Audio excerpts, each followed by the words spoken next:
Good morning. Martin Luther কলেজের প্রিয় শিক্ষার্থীরা, আশা করি সবাই ভালো আছো, সবাই সুস্থ আছো। তো আজকে আমি তোমাদের প্রোগ্রামিংয়ের উপর পঞ্চম ক্লাস নিতে যাচ্ছি। তো আজকে আমি তোমাদের পঞ্চম অধ্যায়ের প্রোগ্রামিং ল্যাঙ্গুয়েজের যে লুপগুলো আছে সেই লুপগুলো নিয়ে একটু আলোচনা করব। তো প্রথমে আসা যাক যে লুপ কাকে বলে বা লুপ কি।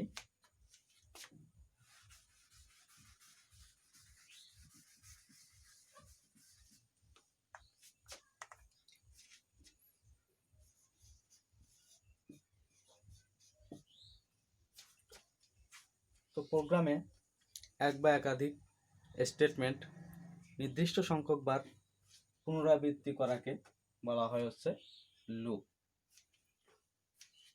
লুপ মানে আমরা বুঝতে পারতেছি যে কোনো কিছু বারবার পুনরাবৃত্তি করা, বারবার ঘুরে আসা। তো এই লুপ প্রধানত তিন প্রকার।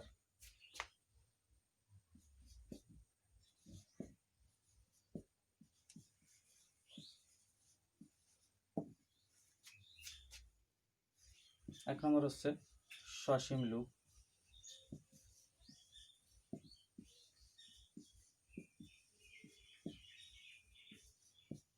তারপর আছে অসীম লুপ,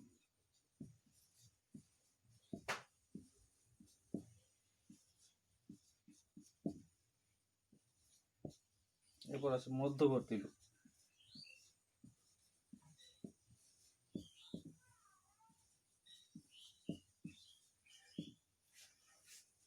তো প্রথমে আসি আমরা সসীম লুপ কি।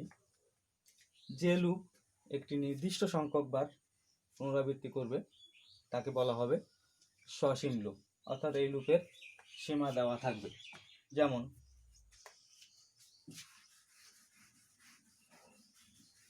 যদি আমরা উল্লেখ করে দিয়ে থাকি যে একটি লুপ 1 থেকে 10 পর্যন্ত পুনরাবৃত্তি করবে, তাহলে এখানে সে প্রথমে 1, তারপর 2, তারপর 3 ঠিক এভাবে 10 পর্যন্ত গিয়ে থেমে যাবে। তো এর সীমাটা দেওয়া আছে যে এটা 10 পর্যন্ত যাবে, এই কারণে এটা হচ্ছে সসীম লুপ। এরপর আসা যাক অসীম লুপ।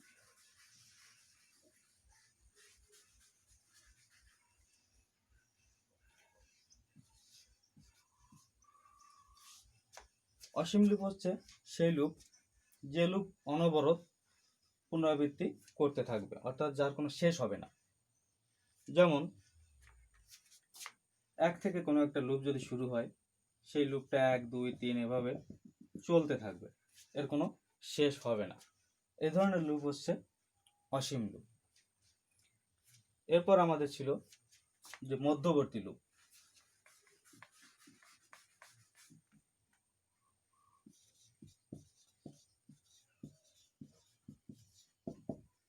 মধ্যবর্তী লুপ হচ্ছে একটি লুপের মধ্যে যদি আমরা আরেকটি লুপ ব্যবহার করি তখন তাকে বলা হবে মধ্যবর্তী লুপ। যেমন আমরা ফর লুপের ক্ষেত্রে অনেক সময় ব্যবহার করব, যে ফর লুপটা থাকবে, এরপর আমরা যদি আরো একটা লুপ ব্যবহার করি তখন ওটা হয়ে যাবে মধ্যবর্তী লুপ। বা মধ্যবর্তী লুপকে নেস্টেড লুপও বলা হয়। মধ্যবর্তী লুপকে বলা হয়ে থাকে আবার নেস্টেড লুপ।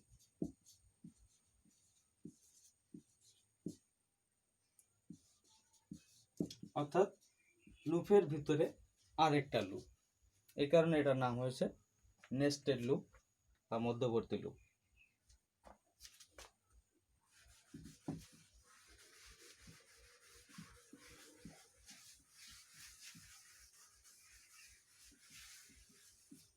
আমরা এখন একটু লুপ কন্ট্রোল স্টেটমেন্ট নিয়ে আলোচনা করব। Loop control statement, loop control statement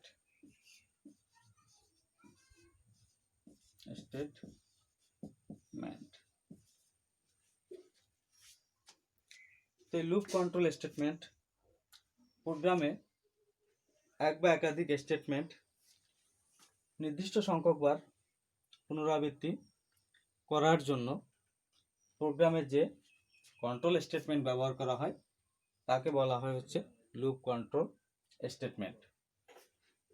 loop control statement সমূহ হচ্ছে ফর লুপ,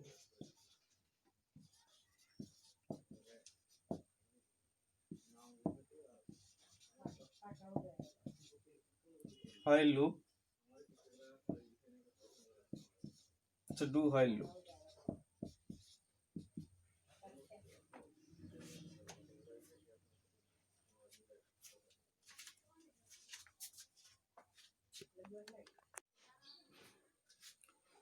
তো আমরা লুপ কন্ট্রোল স্টেটমেন্ট সম্পর্কে একটু জানলাম। এখন দেখা যাচ্ছে যে একটা লুপ কন্ট্রোল স্টেটমেন্টের দুটি অংশ থাকে।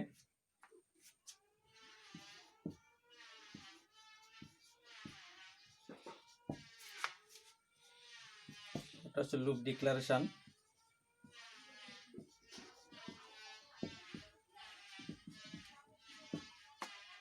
আর একটা হচ্ছে তার লুপ বডি। তো প্রথমে আছে লুপ ডিক্লারেশন, অর্থাৎ আমরা যখন একটা লুপ ঘোষণা করব সেটা হচ্ছে তার লুপ ডিক্লারেশন। এই লুপ ডিক্লারেশনের আবার তিনটি অংশ থাকে।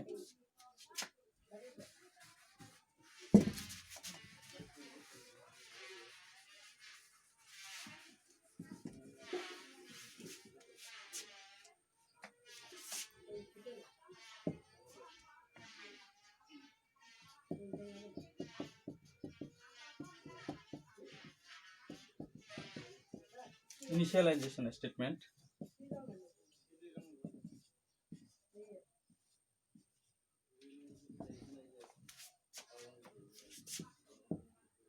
টেস্ট এক্সপ্রেশন,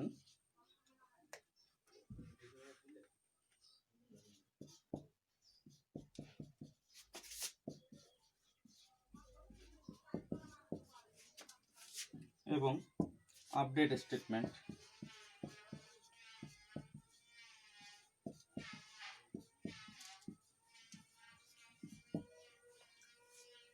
তো লুপ ডিক্লারেশনের এই তিনটি অংশ থাকে, ইনিশিয়ালাইজেশন স্টেটমেন্ট, টেস্ট এক্সপ্রেশন এবং আপডেট স্টেটমেন্ট। তো প্রথমে আমরা আসি যে ইনিশিয়ালাইজেশন স্টেটমেন্টটা কি। অর্থাৎ আমরা প্রোগ্রামে যে ভেরিয়েবল ঘোষণা করব এই পুনরাবৃত্তি করার জন্য লুপগুলো, তো সেখানে যে ভেরিয়েবলের শুরুর যে মানটা থাকবে সেই শুরুর যে মানটা সেটাই হচ্ছে মূলত ইনিশিয়ালাইজেশন স্টেটমেন্ট। অর্থাৎ প্রাথমিক মানটা ঘোষণা করে দাও যে কত থেকে লুপটা শুরু হবে, 1 থেকে শুরু হবে নাকি 2 থেকে শুরু হবে, এটি হচ্ছে তার ইনিশিয়ালাইজেশন স্টেটমেন্ট। এরপরে আছে টেক্সট এক্সপ্রেশন। তো টেস্ট এক্সপ্রেশনে হচ্ছে যে সেখানে যে শর্ত দেওয়া থাকবে যে কত পর্যন্ত লুপটা ঘুরবে। যেমন আমি আগে একটা বলছিলাম যে 10 পর্যন্ত, একটা নির্দিষ্ট সংখ্যা যদি উল্লেখ করে দেওয়া যায় যে 10 পর্যন্ত ঘুরবে, তো এখানে এরকম একটা শর্ত দেওয়া থাকবে যে লুপটা আসলে কত দূর পর্যন্ত যাবে। এটাই হচ্ছে মূলত টেস্ট এক্সপ্রেশন। এরপর আছে সর্বশেষ আপডেট স্টেটমেন্ট। তো আপডেট স্টেটমেন্টটা হচ্ছে যে লুপটার যে ভেরিয়েবল আমরা ব্যবহার করব সেই ভেরিয়েবলের মান বৃদ্ধি পাবে নাকি কমে আসবে। যেমন আমরা যদি বলি যে লুপটা 1 থেকে 10 পর্যন্ত যাবে, প্রথমে 1, তারপরে যদি আমরা বলে দিই যে 1 1 করে বৃদ্ধি পাবে, তাহলে প্রথমে আসবে 1, তারপর আসবে 2, তারপর আসবে 3, এভাবে সে 10 পর্যন্ত যাবে। অর্থাৎ এখানে ইনক্রিমেন্ট, অর্থাৎ বৃদ্ধি পাচ্ছে।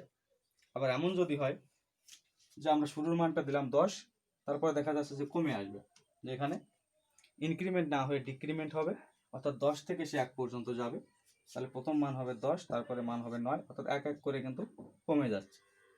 তো এভাবে 1 2 3 বিভিন্ন মান করে বৃদ্ধি পেতে পারে বা বিভিন্ন মান হিসেবে কমে যেতে পারে। সেটা আমরা উল্লেখ করে দেব, প্রোগ্রাম দেখলে আমরা বুঝতে পারবো যে ইনক্রিমেন্ট বা ডিক্রিমেন্ট কোথায় হচ্ছে, তখন আমরা এই বিষয় সম্পর্কে পুরোটা বুঝতে পারবো। তো এই ছিল তার ডিক্লারেশন অংশ। এরপর আছে লুপ বডি।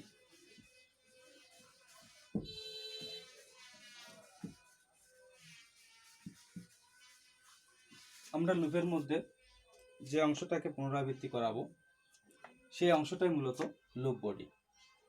আমরা যে কোনো লুপ, ফর লুপ বা হোয়াইল লুপ বা ডু হোয়াইল লুপ, যে কোনো লুপ ব্যবহার করব। তারপর চেক এন্ড ব্র্যাকেটের মধ্যে আমরা এই লুপ বডিটা ব্যবহার করি, অর্থাৎ এই অংশটা পুনরাবৃত্তি হবে। এখানে আমরা যেটা দিব সেটাই কি হবে, সেটাই পুনরাবৃত্তি হতে থাকবে। এটাই হচ্ছে লুপ বডি।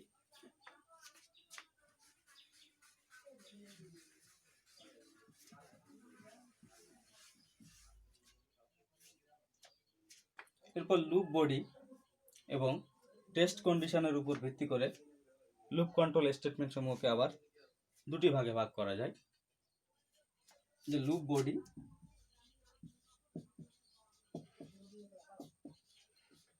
আর হচ্ছে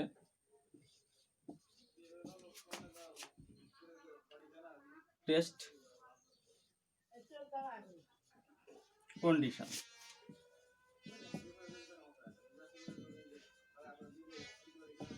এর উপর ভিত্তি করে লুপ কন্ট্রোল স্টেটমেন্টকে দুটি ভাগে ভাগ করা যায়।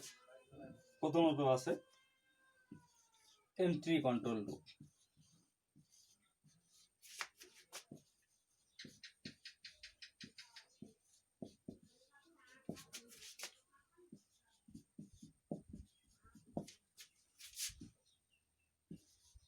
দ্বিতীয়ত আছে এক্সিট কন্ট্রোল লুপ। তো প্রথমত আসা যায় যে এন্ট্রি কন্ট্রোল লুপটা আসলে কি।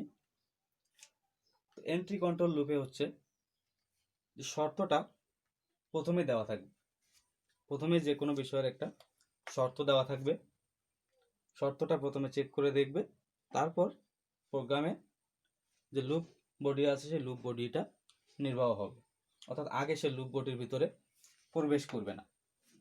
যেমন আমরা যদি কোনো একটা পার্কের কথা চিন্তা করি, যে পার্কের প্রথমেই সাইনবোর্ড দেওয়া আছে যে ভিতরে আজকে প্রবেশ করা যাবে না, ভিতরে প্রবেশ নিষেধ। সেটাই হচ্ছে এন্ট্রি কন্ট্রোল লুপ, যে শুরুতেই দেওয়া আছে, শুরুতেই আমার শর্তটা দেওয়া থাকবে যে ভিতরে আমি প্রবেশ করতে পারবো কি পারবো না। তো এটাই হচ্ছে এন্ট্রি কন্ট্রোল লুপ। এরপর আছে এক্সিট কন্ট্রোল লুপ। তো কথাটার মধ্যে আছে যে এক্সিট, অর্থাৎ এটি প্রথমেই লুপ বডির ভিতরে প্রবেশ করবে, তারপরে সে শর্তটা দেখবে, তারপরে প্রোগ্রামটা কাজ করবে, অর্থাৎ প্রথমেই কিন্তু সে একবার লুপ বডি নির্বাহ করবে। তো এটাই হচ্ছে এক্সিট কন্ট্রোল লুপ। অর্থাৎ এই পার্কে যদি এমন হয় যে সামনে এখানে কোনো সাইনবোর্ড নেই, সাইনবোর্ডটা দেওয়া আছে একদম শেষে, তো তুমি ভিতরে প্রবেশ করলে, প্রবেশ করে ভিতরে গিয়ে দেখলে যেখানে সাইনবোর্ড দেওয়া আছে ভিতরে প্রবেশ করা যাবে না, যে আজকে পার্কটা বন্ধ আছে, তোমার আজকে ভিতরে প্রবেশ করা যাবে না। তো এই ধরনের কন্ডিশন হচ্ছে এক্সিট কন্ট্রোল লুপ।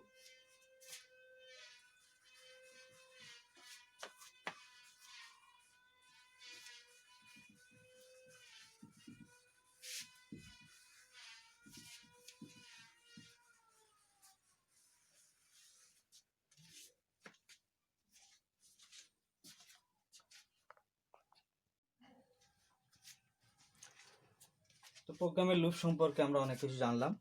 তো এখন আমাদের বাকি আছে প্রোগ্রামের মূল যে অংশ, যে ফর লুপ, হোয়াইল লুপ এবং ডু হোয়াইল লুপ, এগুলো সম্পর্কে আমরা আলোচনা করব, কারণ এগুলি আমাদের মেইন বিষয়, এগুলি আমাদের প্রোগ্রামের মধ্যে বেশি ব্যবহার করতে হবে। তাই এখন আমি এগুলো সম্পর্কে বিস্তারিত আলোচনা করছি। তো প্রথমে আসা যায় যে ফর লুপ।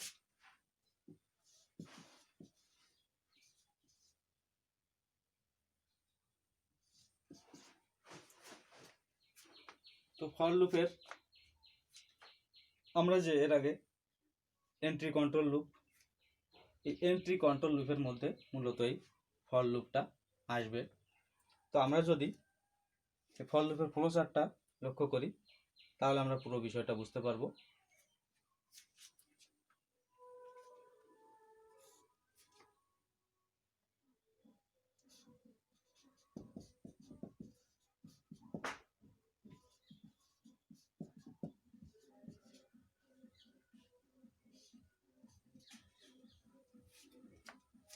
যে এন্ট্রি কন্ট্রোল লুপে কি থাকে, যে শুরুতেই তার শর্তটা দেওয়া থাকে, তো সেই for লুপই entry control loop.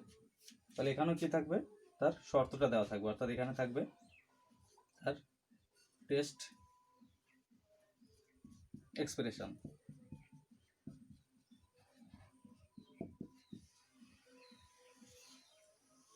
Flowchart আঁকার ক্ষেত্রে আমি বলছিলাম যে আমাদের এরকমের একটা ডায়মন্ড শেপের প্রয়োজন হবে যদি কোনো শর্ত প্রোগ্রামে থাকে। এখানে কিন্তু আমাদের সেই ডায়মন্ড শেপটা আসতেছে, অর্থাৎ এখানে আমাদের শর্ত আছে, তাই এটা আমরা ব্যবহার করলাম। তাহলে প্রথমে থাকবে কি টেস্ট এক্সপ্রেশন, অর্থাৎ প্রথমে কোনো শর্ত থাকবে, তারপর এটা কিন্তু লুপ বোর্ডের ভিতরে প্রবেশ করবে যদি ট্রু হয়, এটা একটা হবে ট্রু, আর যদি ফলস হয় তাহলে কিন্তু সেখান থেকে বের হয়ে যাবে। তাহলে ট্রু হলে কি করবে, সে লুপ বোর্ডের ভিতরে প্রবেশ করবে।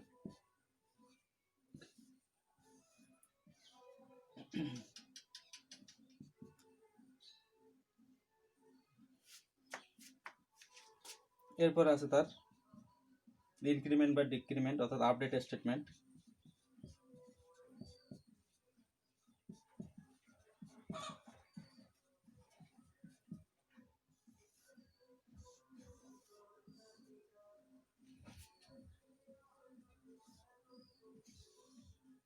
এটা কিন্তু সে বারবার করতে থাকবে, অর্থাৎ যদি কোনো শর্তটা সত্য হয় তাহলে সে এভাবে পুনরাবৃত্তি করতে থাকবে, আর যদি তার এটা মিথ্যা হয় তাহলে কিন্তু সে লুপ থেকে বের হয়ে যাবে, অর্থাৎ এটা শেষ হয়ে যাবে। তো এটা হচ্ছে ফর লুপের একটা ফ্লোচার্ট, বা এটা হচ্ছে এন্ট্রি কন্ট্রোল লুপ। তো আমরা এই ফর লুপের ছোট একটা প্রোগ্রাম নিয়ে একটু আলোচনা করব, যে আমরা 1 থেকে 7 পর্যন্ত কোনো কিছু পুনরাবৃত্তি করাতে চাই, যে প্রথমে 1 থাকবে, তারপর 2 থাকবে, তারপর 3 থাকবে, এভাবে 7 পর্যন্ত যদি আমরা কোনো একটা ঘটনার পুনরাবৃত্তি করতে চাই তাহলে সেই প্রোগ্রামটা কী রকমের হবে।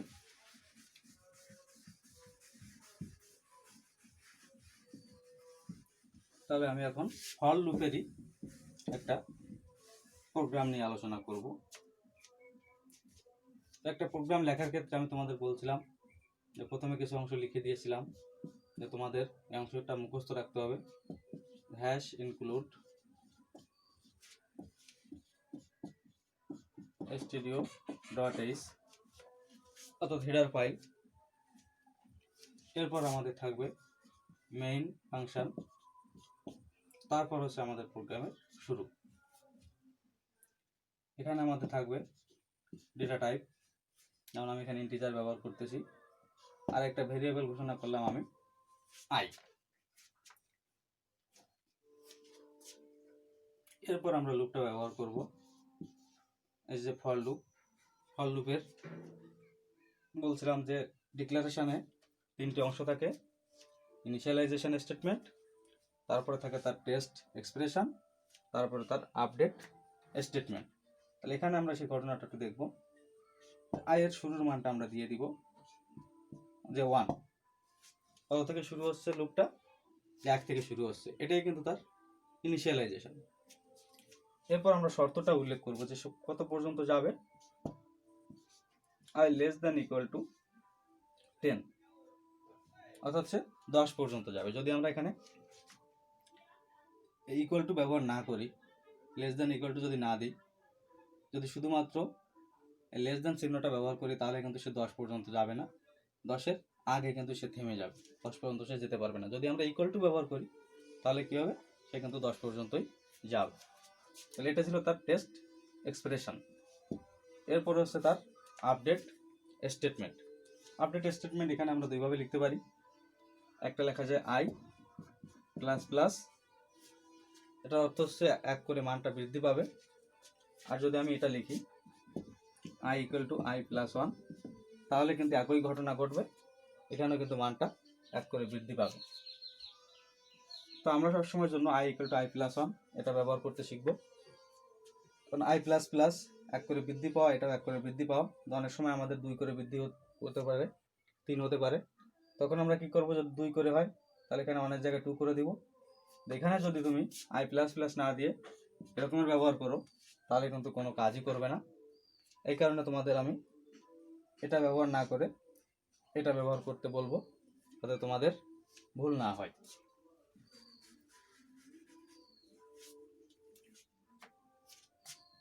এরপর হচ্ছে আমাদের যে লুপ বডি, সেই লুপ বডিতে আমরা এখানে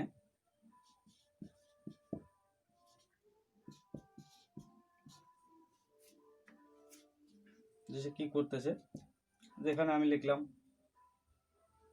যে ঢাকা,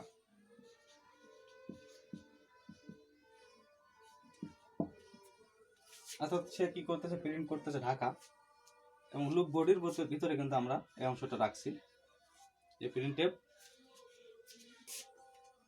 ঢাকা। তাহলে কি করবে, সে ঢাকাটাকে 10 বার প্রিন্ট করে দেখাবে। এই যে ঢাকা লেখাটাকে 10 বার পুনরাবৃত্তি করবে, 1 থেকে 10 পর্যন্ত, মানে সে 10 বার এই লেখাটাকে দেখাবে। আমরা শুধুমাত্র এই লেখা প্রকাশ না করে আমরা এই 1 থেকে 10 পর্যন্ত দেখাবে মানটা, সেটাও আমরা করতে পারি। তাহলে এখানে আমাদের একটু পরিবর্তন করে দিতে হবে।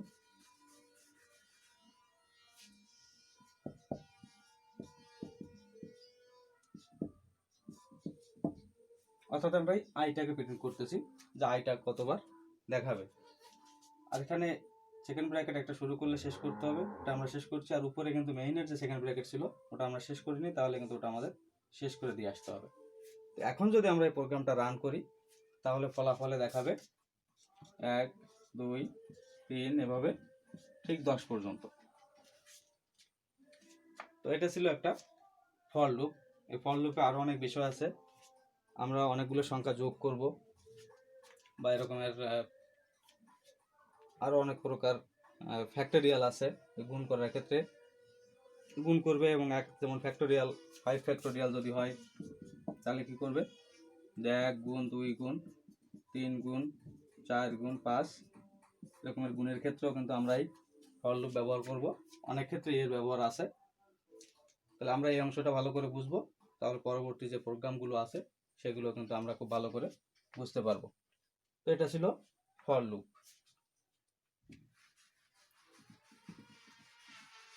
এরপরে আমরা আসি হোয়াইল লুপ সম্পর্কে। তো হোয়াইল লুপের যে ফ্লো চার্ট আর ফর লুপের যে ফ্লো চার্ট দুটোই কিন্তু একই রকম হবে, কারণ হচ্ছে হোয়াইল লুপ এবং ফর লুপ দুটোই হচ্ছে এন্ট্রি কন্ট্রোল লুপ।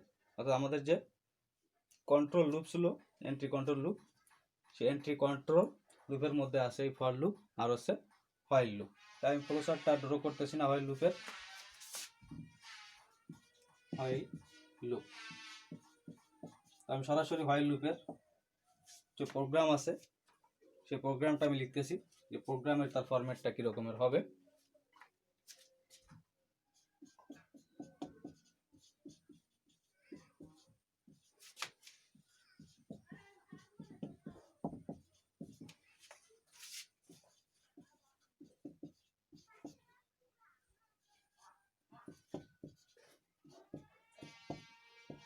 এই অংশগুলো কিন্তু সব প্রোগ্রামের ক্ষেত্রে লাগবে।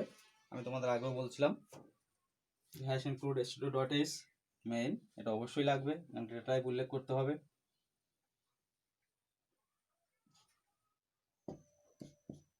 এরপর হোয়াইল লুপের ক্ষেত্রে যে ইনিশিয়ালাইজেশন সেটা কিন্তু আগে দিয়ে আসতে হবে। অর্থাৎ এখানে আমরা লিখব হোয়াইল, এখানে দেব কন্ডিশন, তার আগে তার ইনিশিয়ালাইজেশন অংশটা আছে সেটা হোয়াইলের আগে উল্লেখ করে দিতে হবে। আর হোয়াইলের মধ্যেই হচ্ছে তার টেস্ট এক্সপ্রেশন, আর এখানে আমরা ব্যবহার করব তার update statement, i equal to i plus 1। তো ফর লুপে আমরা যে কাজ করছি এখানেও কিন্তু সে একই কাজ করতেছি, তবে ফর লুপে কি এক লাইনের মধ্যেই কিন্তু সব কিছু ছিল, যে তার পরে ইনিশিয়ালাইজেশন পার্ট, তার টেস্ট এক্সপ্রেশন, তার আপডেট স্টেটমেন্ট। এখানেও কিন্তু আমরা একই কাজ করতেছি, কিন্তু তার গঠনটা একটু আলাদা, যে প্রথমে ইনিশিয়ালাইজেশন, তারপর টেস্ট এক্সপ্রেশন, তারপরে তার আপডেট স্টেটমেন্ট। এখন আমরা ফর লুপে যে কাজ করছি সে একই কাজ করব, যে আইটাকে আমরা প্রিন্ট করে দিব।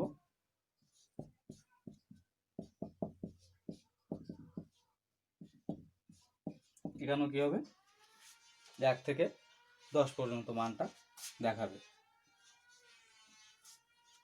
এটা ছিল হোয়াইল লুপ।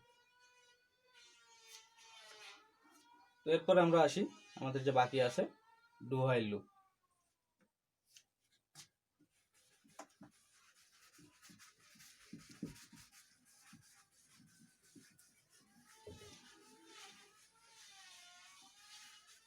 এই ডু হোয়াইল লুপ কিন্তু এন্ট্রি কন্ট্রোল লুপ না, এই ডু হোয়াইল লুপটা হচ্ছে এক্সিট কন্ট্রোল লুপ।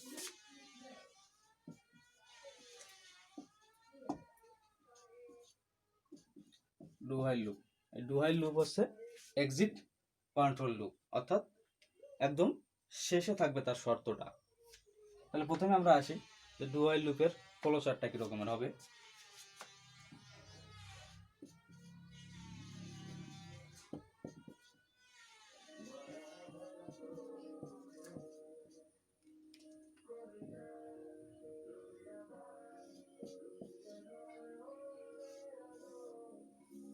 প্রথমে কিন্তু তার থাকতেছে লুপ বডি, এরপরে কিন্তু সে তার যে টেস্ট এক্সপ্রেশন আছে, অর্থাৎ তার যে শর্তটা আছে সেটা কিন্তু শেষে।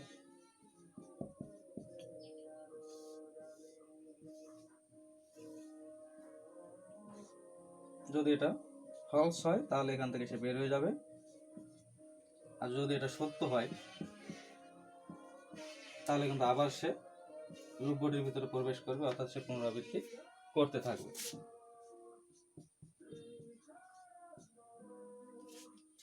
এটাই হচ্ছে মূলত ডু হোয়াইল লুপের ফ্লো চার্ট, যে শর্তটা কি আছে, শর্তটা আছে কিন্তু শেষে। আর এর আগে আমরা যেগুলো দেখে আসছি ফর লুপ বা হোয়াইল লুপ, সেখানে শর্তটা ছিল একদম শুরুতে।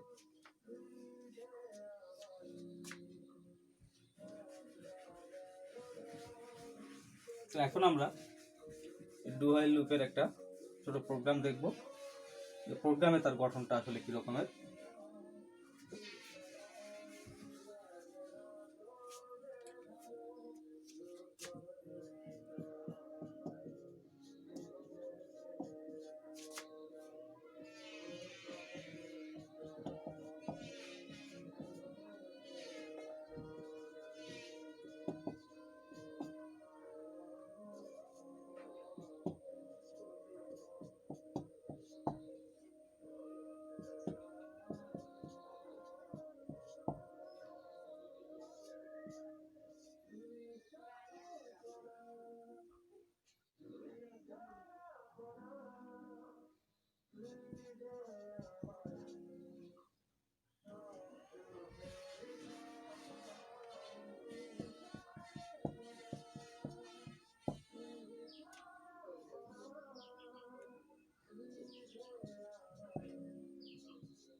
এটাই হচ্ছে ডু হোয়াইল লুপের একটা প্রোগ্রাম, যেখানে কিন্তু আমরা ফর লুপে এবং হোয়াইল লুপে যে কাজ করছি সে একই কাজ সে এখানে করবে, কিন্তু ফরম্যাটটা একটু আলাদা।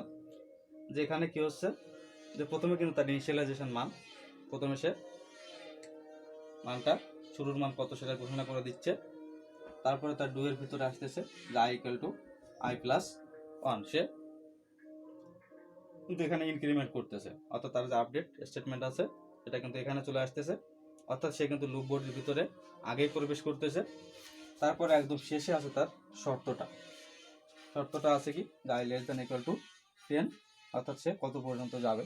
তার একটা বিষয় আমরা একটু খেয়াল করবো, যে কন্ট্রোল স্টেটমেন্টে এর আগে আমরা ফর এবং হোয়াইল লুপ ব্যবহার করছি, সেখানে কিন্তু শেষে কোনো সেমিকোলন ছিল না, কিন্তু এই হোয়াইল লুপের শেষে কিন্তু সেমিকোলন ব্যবহার করতে হবে, না হলে কিন্তু এই ডু হোয়াইল লুপ কাজ করবে না। অর্থাৎ ডু হোয়াইল লুপের যখন আমরা হোয়াইল ব্যবহার করব তখন তার শেষে কিন্তু অবশ্যই সেমিকোলন ব্যবহার করতে হবে। এরপর আমরা যে আই মানটা প্রিন্ট করে দিচ্ছি, অর্থাৎ সে কত পর্যন্ত দেখাবে, 1 থেকে 10 পর্যন্ত দেখাবে। তো এই ছিল তোমাদের বিভিন্ন প্রকার লুপ কন্ট্রোল স্টেটমেন্ট। তো আজ এই পর্যন্তই। তোমরা এই আমি যেগুলো আলোচনা করলাম এগুলো খুব সুন্দর করে নোট করে নিবে। তোমাদের আমি বারবারই বলি যে নোট করে নিলে পড়া বুঝতে সুবিধা হয়, এবং তুমি পরীক্ষার আগে যদি 1-2 বার এটা দেখো তাহলে খুব ভালোভাবে পরীক্ষায় এটা লেখা যায়। তাহলে তোমরা সবাই ভালো থাকবে। আজ এই পর্যন্তই।